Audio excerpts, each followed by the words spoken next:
दीर्घदिन हेब विभिन्न संगठन और राजनीतिक दल खैरा को एनएसी दाबी करिआसुथिबा बेले खैरा को पूर्व सरकार समय सिमुलिया एवं खैरा को एनएसी घोषणा होता। राज्य में 18टी एनएसी मान्यता पाइथिबा बेले दुख और परितापर विषय एथिरु खैरा बाद पड़ी। जगानंद महापात्र ओडिशा स्वाभिमान मंचर सभ्य तेणु आम दीर्घ दिन धरिक आंदोलन चल रखीचु।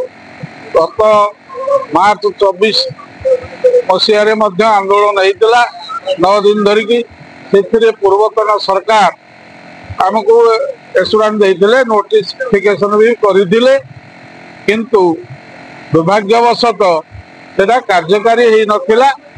ए वर्ष सरकार आसला परे 2टी फेज रे घोषणा कला परे मध्य आमर ना खैरा रहिला नाही, जहाँफल कि आम मर्माहत हेलु। आमर विधायक से आम चेष्टा करने परिवर्ते से प्रथम अवस्था विरक्ति प्रकाश कले। आम मेमोरेंडम देचु, मंत्री की देचु, सबू जगह को आम सब दे सारीचु।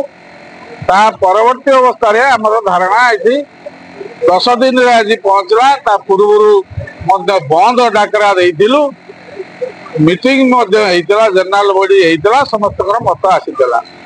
किंतु वर्तमान आम चाहूँ गोटे एकमात्र भावी आमर सिमुलिया छोट जगह हेले होगला किंतु एठी हो पारना। आम स्पष्ट भाव अनुभव करुचु आमर विधायक आंतरिकता एठी खैरा नहीं। किंतु एबे आमे सुनिबा को पाउचु जे आमे जो आंदोलन बल से जाइकी चेष्टा करिवे बोली तांको कर्मी मान पाखरे कहिसे। आम पाखक आसुना सौजन्यता दृष्टि एठिकार चेयरमैन लोकप्रतिनिधि अच्छा एमएलए एमपी ये सब कहीं आम पाखक एपर्यंत आसना।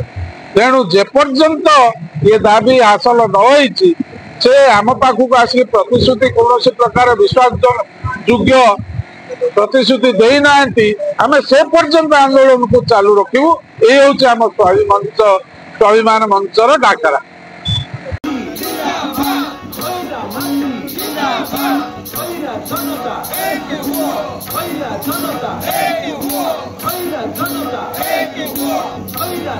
अंचलवासी खूब प्रतिवाद सहित विभिन्न अनुष्ठान और राजनीतिक दल तीव्र आंदोलन एवं गणधारणा दे ब्लॉक गेट सम्मुखें बसी देखा मिली।